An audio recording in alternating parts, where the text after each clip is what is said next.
जिलाधिकारी महोदय के निर्देश क्रम में जिलाधिकारी आवास के पीछे कुछ प्लाटों द्वारा प्लाटिंग की गई थी और उसकी जांच के निर्देश जिलाधिकारी महोदय ने दिए थे, जिसपे जांच की गई और पाया गया कि गणेश मिश्रा नाम के व्यक्ति जो मुख्तार के सहयोगी हैं, उनके द्वारा अवैध प्लाटिंग की गई है। ना तो उसका कोई नक्शा है, ना तो कॉलोनियों के जो नियमावली है उसका पालन किया गया है। अवैध कॉलोनियाँ हैं जिसको क्षेत्राधिकारी के साथ जाकर के अवैध कॉलोनियों को ध्वस्त कर दिया गया है और साथ में राजस्व विभाग को भी निर्देशित किया गया, पुलिस को भी, कि और भी सुसंगत धाराओं में जो मुकदमे बनते हैं उनके खिलाफ कार्रवाई करें। और ये ग्राम सिकटिया का गट्टा संख्या 6 4.5 हेक्टेयर भूमि है, लगभग 19 बीघा या 11 एकड़ से अधिक ज़मीन है, जिसकी अनुमानित लागत सर्किल रेट के हिसाब से 33 करोड़, लेकिन बाजार मूल्य में तो 50 करोड़ से ज़्यादा है। गणेश दत्त मिश्रा गाजीपुर का रहने वाला हूँ। मेरा घर रौजा पर है और एक मेरा घर मुहंदाबाद तहसील में भी है। वो जमीन सिकठिया में 6 नंबर, उससे हमारा कुछ लेना ही देना नहीं है। पहली बात कि मेरे नाम से ना एग्रीमेंट है, न मेरे नाम से कुछ भी उस पेपर है जो कि मेरा नाम लेकर के तमाम कार्रवाइयाँ जो चल रही हैं मुझे केवल बदनाम करने के लिए और मेरे धंधे को ख़त्म करने। मेरा वजह है कि मैं सपा का हूँ और सपा में मुझे हाई कमान द्वारा आदेशित किया गया है कि आपको कहीं से चुनाव लड़ना है, जिसका रिपोर्ट लाइव रिपोर्ट इनको मिल गई है। आप पर आरोप है मुख्तार अंसारी के करीबी हैं आप और ज़मीनों को कब्जा किया है। मैं किसी जमीन को कब्जा करने वाला किसी आदमी को भी कहीं खड़ा कर दे, हमारे कई जिले में हैं डंडे, कहीं भी खड़ा कर दे तो हम मान लेंगे कि मैं जमीन पर कब्जा किया हूँ। कहीं कोई आदमी को खड़ा कर दे, प्रशासनिक जो योगी जी के प्रशासनिक अधिकारी जो शूटर टाइप के उनके हैं, उनकी बात छोड़ दीजिए। नहीं, मऊ में छोटे लाल गांधी हैं, उनका तो साफ साफ वो एलिगेशन रहता है, सीधे कहते हैं कि आप जमीनों पर तमाम कब्जा किए हैं और कब्जा मुक्त कराने के लिए डीएम साहब ने छोटे लाल गांधी जिस तरह का नाम है छोटे लाल, तो वो छोटा ही आदमी है। उसको तो अपना नाम बड़ा करना है, इसलिए मेरा नाम लेता है। तो नाम बड़ा करने के लिए तो बहुत लोग हैं जो अपना नाम लेकर के बड़ा बड़ा नाम पैदा करते हैं अपना, तो उससे हमको कुछ लेना देना नहीं है। मैं जमीन पर कोई कष्टकार खड़ा कर दीजिए जो कह दे कि हमारी जमीन, हमने किसी की जमीन हड़पा। तो आपकी बिल्डिंग क्यों डिमोलिश किया गया गाजीपुर में? गाजीपुर में डिमोलिश इसलिए किया गया कि मेरा मुख्तार से जोड़ दिया गया। मेरा संबंध मुख्तार से इस तरह का है, जिस तरह 50,000 लोगों का यहाँ कार्यकर्ता होंगे उनके परिवार के, उनसे जिस तरह का संबंध है वैसे मेरा भी संबंध है। तमाम मीडिया वाले आप लोग भी उनको जानते होंगे, उनसे मुलाकात कहीं ना कहीं होगी। तो इसका मतलब ये थोड़े है कि सबका पूरे शहर को शहर ध्वस्त कर दो, ये तो पहले मैं बोल चुका हूँ। चुनाव आपको गाजीपुर से लड़ना है, लेकिन चर्चा आपके नाम की पूरे मऊ जिले में है। क्या आखिर वजह, क्यों आखिर आपका ही नाम हर जगह आ रहा है? क्यों आपको व्यक्तिगत तौर पर टारगेट किया जा रहा है? व्यक्तिगत तौर पर इसलिए टारगेट किया जा रहा है कि पूरे पूर्वांचल के कई जिलों में मेरा ब्राह्मणों में पकड़ बढ़िया है, लोग जानते हैं। एक बार अगर मैं खिलाफ में जिसके बोलूंगा उसका ब्राह्मण एक भी उसके तरफ मुंह नहीं करेगा। कहा जा रहा है कि जिस जमीन पे आज कार्रवाई की गई है, 75 करोड़ की जमीन को जब्त किया गया, बाउंड्री को डिमोलिश किया गया है, उस जमीन पर आपका पैसा लगा था, आपके सहयोगी लोग उसमें काम कर रहे थे। मेरा पैसा लगा था, लेकिन मेरा कहीं से नाम, मेरा पैसा भी नहीं लगा था। मैं उस जमीन को जानता ही नहीं हूँ। मैं ये भी नहीं जानता कि कौन उसमें लिया है और कौन कौन कष्टकार।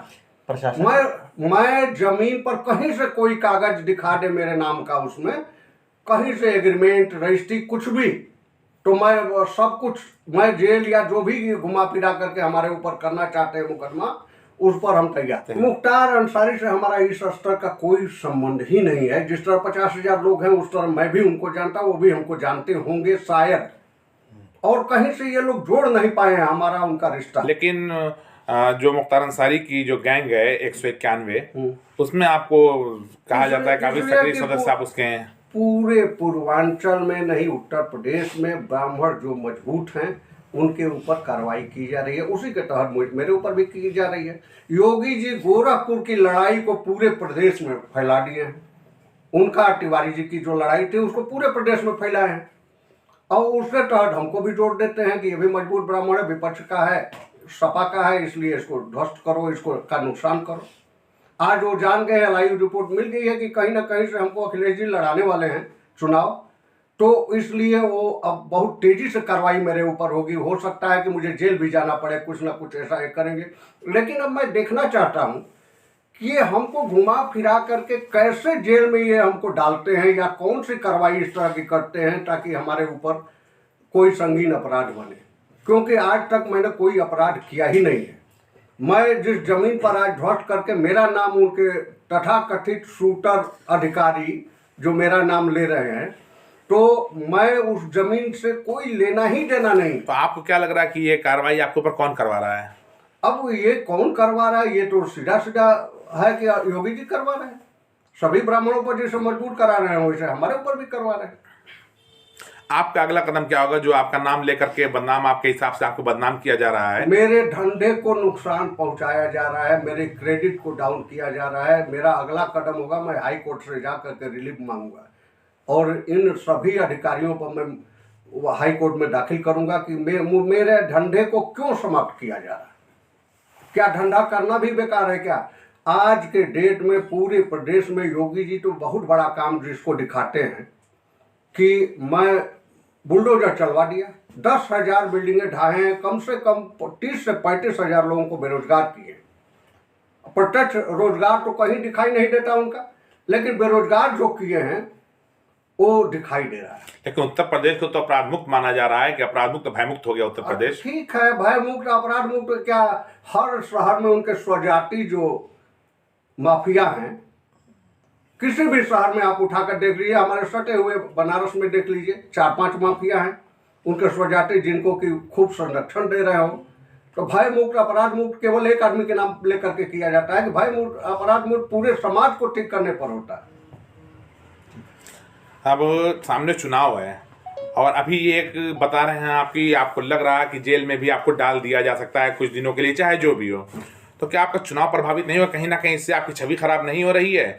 क्या लगता है अखिलेश यादव जी इसके बाद भी आपको टिकट देंगे? आप लोगों को मैंने इसीलिए इंटरव्यू दिया है कि मेरी छवि खराब करने की ही प्रयास ये हो रही है, और मेरे ब्राह्मणों में जो पकड़ है हमारे 4-5 डिस्ट्रिक्ट में, उनके ऊपर ये कुप्रभाव डालने के लिए ये काम किया जा रहा है। एक आखिरी और खास सवाल, जिस जमीन को आप बता रहे हैं कि आपसे कोई संबंध नहीं है, अगर किसी प्रकार कोई संबंध अगर साबित हो गया तो उस कंडीशन में आप क्या करेंगे? आप लोग कहेंगे, जो चीज निकालेंगे सब मानने के लिए मैं तैयार हूँ, जो कहेंगे वो करने के लिए तैयार हूँ। लेकिन मेरा कहीं से भी कुछ लेना देना नहीं है उस जमीन से। दूर दूर तक मैंने कहीं कोई एग्रीमेंट नहीं है, रजिस्ट्री या एग्रीमेंट, यही 2 चीज होता है। कहीं से अगर एग्रीमेंट या रजिस्ट्री दिखा दे तो मान लो। तो क्या वजह थी कि प्रशासन ने उसको आपको दिखाया? वो गलतफहमी में किसी तरह से मुझे बदनाम करने के लिए, बड़े बड़े पेपर मीडिया में उछालने के लिए, योगी जी के हैं अपना नंबर बढ़वाने के लिए ये काम किया जा रहा है, और कोई मतलब नहीं है। जो भी प्रशासनिक अधिकारी ऐसा कार्य करता है, मेरे ऊपर कोई भी आज तक केस नहीं हुआ। इस योगी काल में तमाम जमीन को लेकर के 2-3 केस कर दिए फालतू का, अभी करने जा रहे हैं। इसको हमको तो ये लग रहा है घुमा फिरा के कैसा केस करेंगे ये मैं देखना चाहता हूँ।